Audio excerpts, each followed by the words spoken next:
Bien, ya saben que ahora cuando se corte esto, ¿sí? Yo después le mando de vuelta la invitación para que podamos seguir conectados.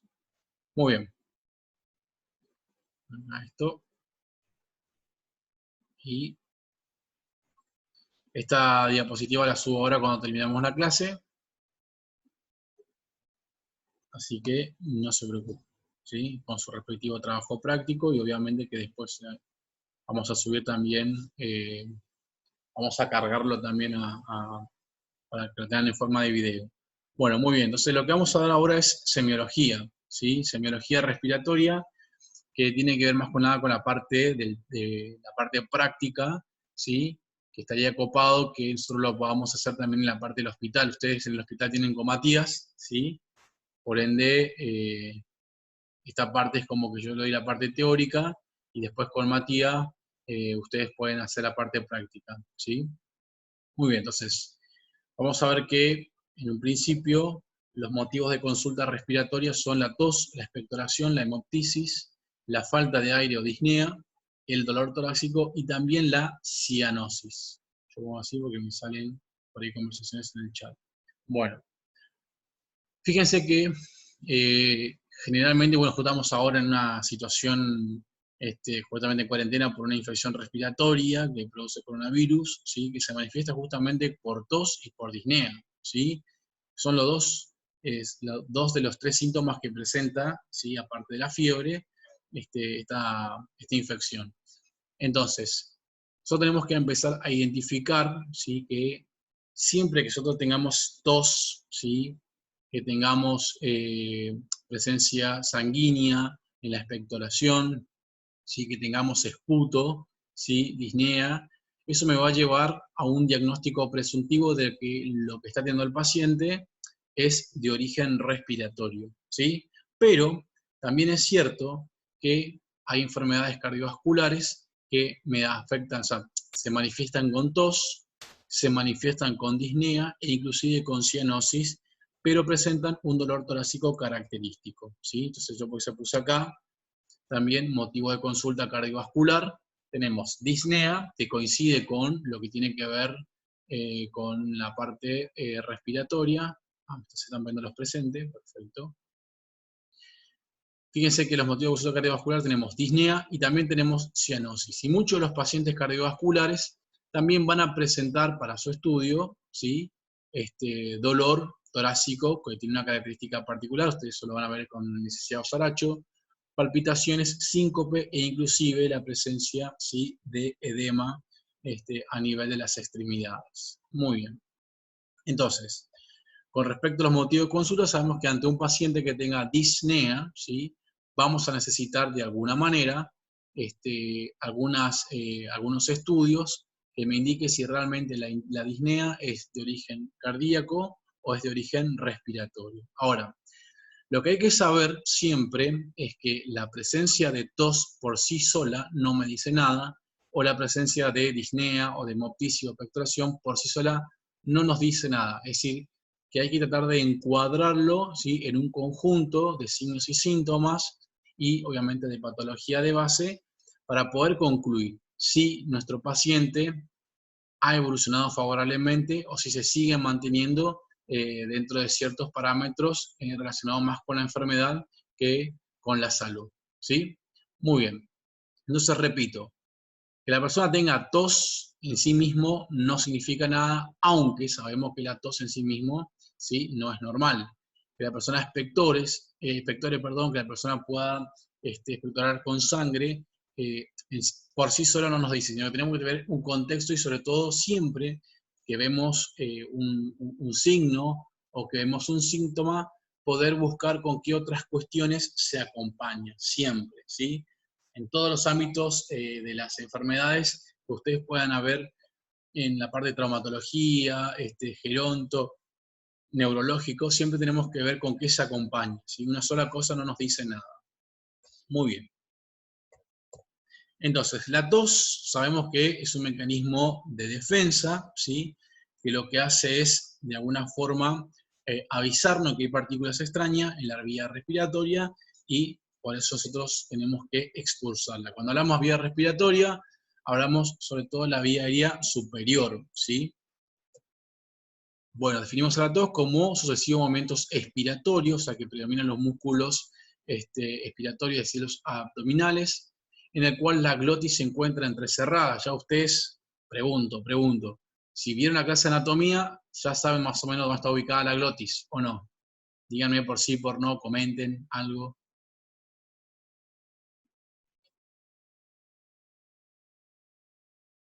Bien. Nadie, nada.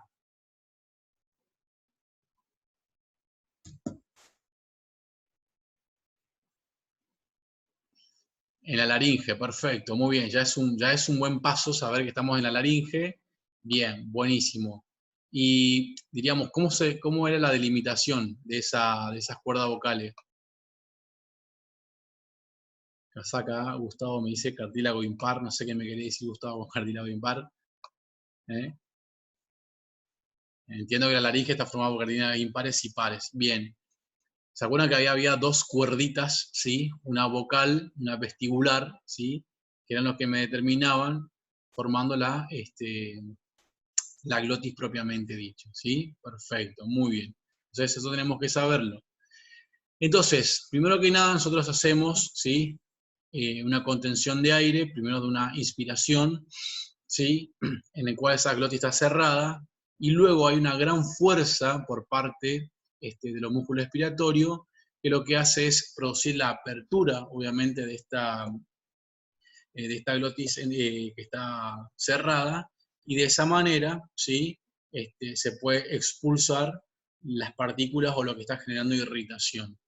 Fíjense que la velocidad es aproximadamente 310 y 160 km por hora, ¿sí? La velocidad del flujo aéreo en la tos. Lo que hay que dejar en claro es que la tos en sí misma, eh, no es normal. O sea, no es normal que una persona tosa, ¿sí? Ante la presencia de tos en un paciente, tenemos que saber que hay un algo que está sucediendo en la vía aérea, ¿sí? Que está generando esa irritación. Claramente que una tos aislada, ¿sí? Ya sea por una alteración en la deglución, ¿sí? No me va a relatar una patología, ¿sí? Pero sí o sí tenemos que saber que una persona que está tosiendo constantemente, ¿sí? Eso no es normal. Eso hay que saberlo identificar de la base. No es normal que se tosa, ¿sí? No es fisiológico.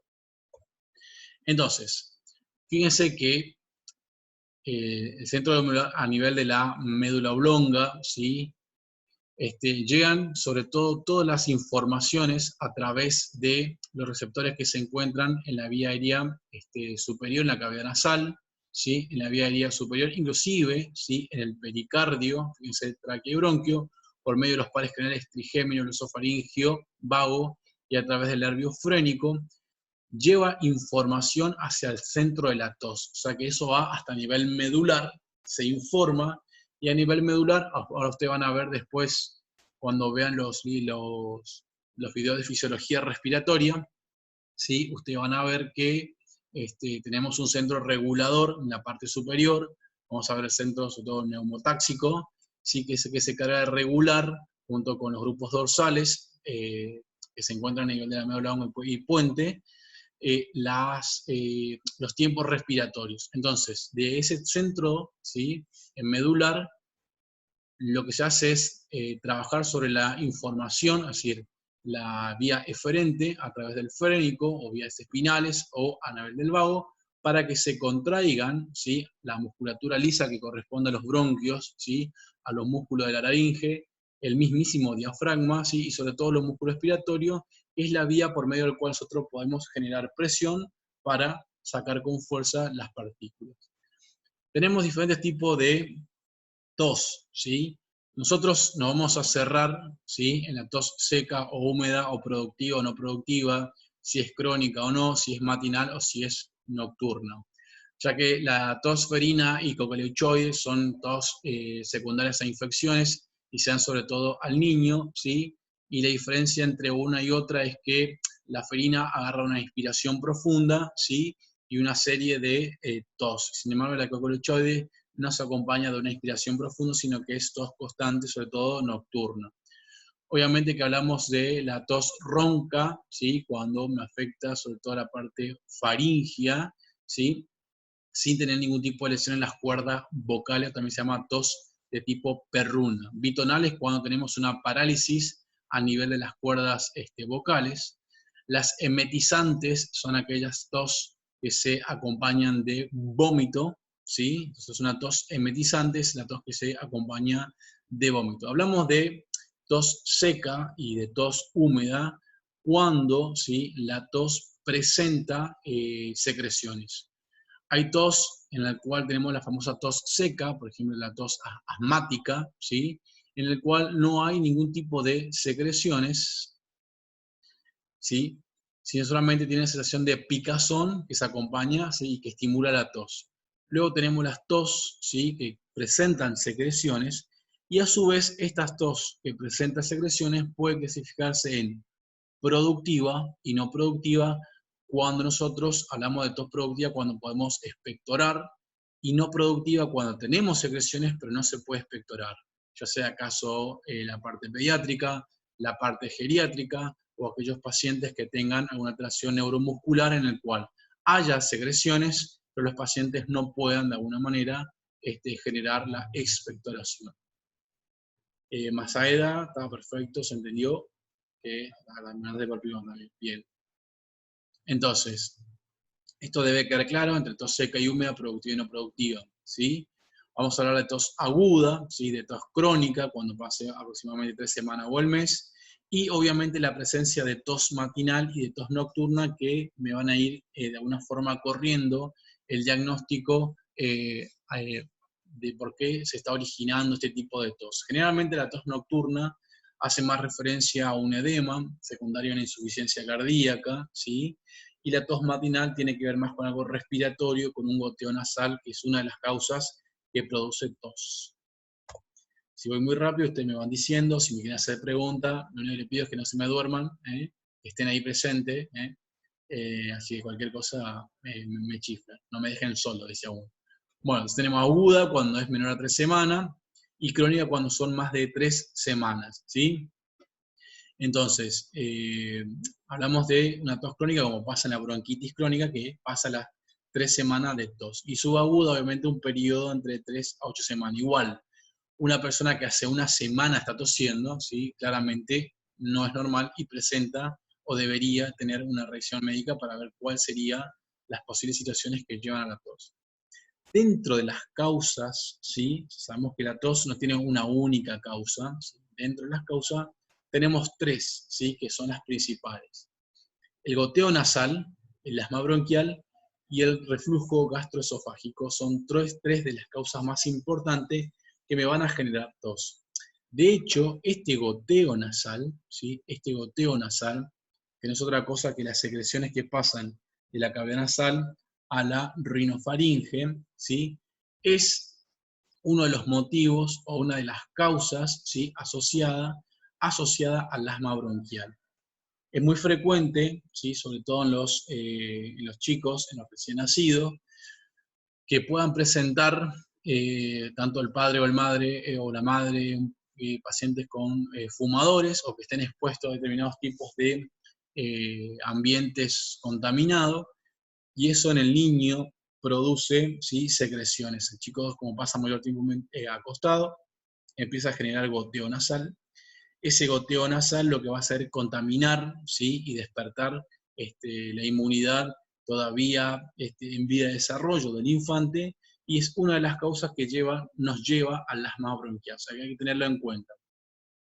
Entonces, fíjense que cuando hablamos de causas de las tos en los pacientes, excluyendo el hábito tabáquico, que también es una causa por supuesto, vemos que el goteo nasal posterior, ¿sí?, lo que sería la parte posterior de la cavidad nasal, ocupa el 87%, ¿sí?, entre el 8 y el 87% de causas de que por qué se produce este tipo de tos. El asma, ¿sí?, el 33%, y todo lo que sea el reflujo, ¿sí?, la estimulación por parte del esófago, que se encuentra posterior a la tráquea, es otro de los elementos que, como se dice, que también genera tos. Hay fármacos, ¿sí?, los inhibidores de la enzima de convertidores de angiotensina, ¿sí?, que utilizan los antihipertensivos, ¿sí? Que también son estimuladores, ¿sí? De la tos. Eso es importante que nosotros lo podamos saber. Como también es importante, ¿sí? Aquella persona que se pone nerviosa, ¿sí? Y que genera tos. La persona ansiosa, ¿sí? La persona está beta adrenérgica, ¿sí? Genera tos psicógena. Muy bien. Obviamente que en una persona que tiene una tos crónica es necesario hacer ciertos tipos de estudios, ¿sí? Para ver si realmente dónde se podría encontrar la causa relacionada con este tipo de situaciones. Esto que está acá, ¿sí? Son los diferentes tipos de estudios. Acá tenemos la sensibilidad, la especificidad, el valor predictivo positivo y el valor predictivo negativo. Les consulto, ¿sí? Igual nosotros esto lo vamos a dar en metodología de investigación cuando demos la parte sobre todo de instrumentos de investigación. Ya en breve me aparece esta información, así que en breve vamos a cortar y se les voy a mandar de vuelta la invitación, porque la verdad que no sé cómo se hace para volver a entrar a este canal, diríamos, se lo voy a ir mandando. Entonces, consulta, ¿alguna vez hablamos de valores predictivos positivos y negativos? ¿Saben a qué se refiere estas cuestiones? ¿Alguna vez lo escucharon hablar? No. No. Bueno, eso es importante, ¿sí? Que nosotros podamos conocer que todos los trabajos de investigación, o sea, mejor dicho, todo lo relacionado con los instrumentos de investigación, en estos casos son estudios obviamente por imágenes, ¿sí? Necesitan tener un valor de referencia, ¿sí? Entonces, si tenemos un estudio por imagen, vamos a suponer una resonancia magnética, ¿sí? Como un estudio avanzado, y tenemos una placa aerografía, ¿sí? De tórax, entonces lo que hacemos es comparar si lo que me indica en la placa de tórax coincide con lo que me indica en la resonancia nuclear magnética. Entonces, la comparación de un estudio de mayor especificidad, ¿sí? O de mayor claridad, hace a la sensibilidad del estudio de menor especificidad. Esto nosotros lo vamos a ver más cuando veamos la parte de, ¿cómo se dice? Sensibilidad y especificidad de los instrumentos de investigación. Banquen un cachito. Banquen. Muy bien. Hasta acá, vamos, me van siguiendo más o menos, ¿sí?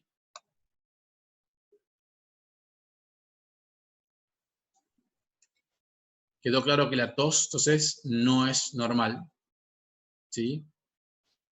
Y que cualquier paciente que esté en presencia de tos, obviamente que es algo que necesita automáticamente consulta. Muy bien. Bueno, entonces, fíjense acá, habla de un organigrama para de alguna forma ir encontrando la situación de qué es lo que genera la tos, ¿sí? Fíjense que dice suspender tabaco, un paciente con tos, si eso al cabo de un mes genera curación, o mejor dicho, se suspende la tos, evidentemente el tabaco era uno de lo que estaba generando esa irritación en la vía aérea. Lo mismo los fármacos, ¿sí? Antihipertensivos, ¿sí? Si sigue la tos, hay que hacer o recomendar estudio para ver si la persona tiene una infección a nivel de la cavidad nasal, ¿sí? O alteración en, diríamos, la defensa de la cavidad nasal, si el paciente realmente es un paciente asmático, ¿sí? O si tiene una alteración en las válvulas, ¿sí? Tanto en el cardias como en el constrictor superior del esófago, que hace que ese reflujo constante irrite la vía aérea y produzca la tos, ¿sí? Ojo que hay que pasar obviamente por una historia clínica, por una placa de tórax para descartar cualquier tipo de alteraciones en el parénquima pulmonar y en las vías aéreas, y en otra instancia hacer una espirometría, es decir, evaluar volúmenes para descartar algún tipo de irritación en las vías aéreas. Muy, pero muy bien. Pasamos a la expectoración, ¿sí? Terminamos esto, cortamos y mando la invitación para la segunda etapa. La expectoración hace referencia a que nosotros constantemente en el epitelio de nuestras mucosas, sobre todo en nuestras vías de conducción, ¿sí? Eso hay que dejarlo en claro, Ahora ustedes van a ver la parte de fisio, que tenemos vías aéreas de conducción y vías aéreas respiratorias. La vía de conducción hace referencia a la vía, todo lo que sería la vía aérea superior, inclusive tráquea, bronquios y bronquios terminales. Estos van a presentar, ¿sí?, sobre todo las vías aéreas superiores, la tráquea, van a presentar cilio, que van a estar sumergidos en dos capas, sol y gel, ¿sí? El sol, que es la capa más profundo, y el gel, que es la parte más superficial. En esa capa lo que se va a producir es el batido, ¿sí?, de los cilios. Los cilios que obviamente van a fijar en estas capas las partículas, ¿sí?, y van a batir para que pueda ser deglutido o expectorado. Y también esos cilios van a recibir a los macrófagos que vienen de los alvéolos, ¿sí?, que nos han defendido de determinadas partículas o micropartículas que pueden llegar en la profundidad alveolar, y que también lo van a batir para que se pueda ser deglutido, ¿sí?, o expectorado. Tenemos que saber que el tracto respiratorio generalmente, ¿sí?, en condiciones normales, produce hasta 100 mililitros de esta capa líquida, ¿sí? Hasta 100 mililitros. Estoy hablando muy bien. Juliana, te preguntaste recién, Juliana. ¿Qué te pasó? Entonces, tenemos que saber que en el tracto respiratorio nosotros secretamos moco. Eso es importante, siempre le digo a los chicos, porque la capa sol y gel es un receptor, ¿sí?, de todos los líquidos y aerosoles que nosotros recibimos en el tracto respiratorio. Ustedes saben muy bien que cuando una persona se va a nebulizar, ¿sí?, la nebulización tiene como objetivo fluidificar la vía aérea, ¿sí?, en primera instancia, y ser un vehículo para aplicar fármacos. A veces, las personas asmáticas sabrán más, de transportar fármacos broncodilatadores que van a interactuar con los receptores beta-adrenérgicos que se encuentran en la musculatura lisa de lo que sea toda la vía de conducción. Y muchas veces a nosotros se nos manda colocar solución salina, la solución salina a través del suero, ¿sí?, suero fisiológico. La aplicación del suero fisiológico generalmente es una prescripción, es una recomendación, pero muy pocos entienden para qué nosotros colocamos suero fisiológico. Y de hecho, la dosificación para colocar el suero fisiológico también está inconclusa, ¿sí? Cuando uno le pregunta a los padres o pregunta a una persona, bueno, que mi hijo ponga solución fisiológica, ¿cuánto? No sé, que ponga un chorro, ¿sí? Bueno, la solución fisiológica forma, nosotros vamos a mezclarlo con agua para que pueda ser transformado en aerosol. Tenemos que saber que la función que tiene es justamente generar como un tópico, un antibiótico tópico, ¿sí?, a nivel de lo que sería la capa, en este caso, de las vías aéreas superiores. Es decir, que es como un desinfectante, un antibiótico en forma de aerosol, nosotros colocamos. Pero ¿qué pasa? Más de una vez o alguna vez hemos probado un poquito de suero, ¿sí?, y sabemos que tiene un aspecto salado, un gusto salado, ¿sí?, porque tiene bastante sodio. Entonces, si nosotros colocamos de más ¿cómo se dice?, esa solución fisiológica, se va a generar adherencia y va a deshidratar esta capa, ¿sí?, en la cual nosotros producimos secreciones, y si nosotros deshidratamos esa capa, este cilio no puede batir y genera mayor adherencia, lo que genera mayor caldo de cultivo y predispone a infecciones.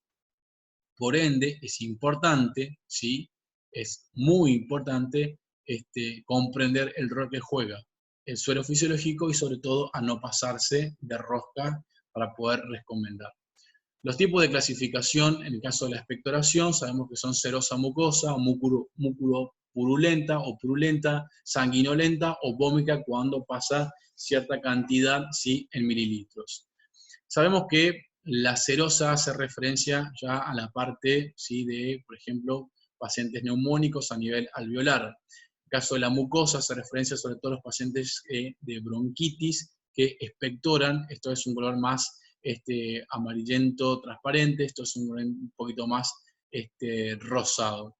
La mucopurulenta o purulenta es otra cosa que la expectoración verdosa, ¿sí?, propia de una posgripe, una posinfección, una posneumonía, ¿sí?, en el cual se expectoran todas las células muertas de la defensa. Sanguinolenta puede ser obviamente por la laceración de las vías aéreas superiores, ¿sí? O en algunas cuestiones por las cavidades y las alteraciones sanguíneas que quedan en las personas con cáncer, ¿sí? Entonces, y el vómica es cuando excede los hasta 500 mililitros de expectoración. Es decir, que nosotros en condiciones normales podemos lograr hasta 100, 200, pero cuando excede a los 500 mililitros estamos hablando de una expectoración masiva, ¿sí? Entonces ya sería el término vómica, ¿sí? Para esa situación. Muy bien. Cortamos acá y le mando de vuelta la invitación al Face para hacer la segunda parte de la clase, ¿sí? Muy bien. Profe, una consulta, Sí, después sí, sí, sí. ponemos la asistencia. ¿Ponemos la asistencia otra vez en el próximo? Con esta primera estamos, ¿sí? Con esta primera estamos.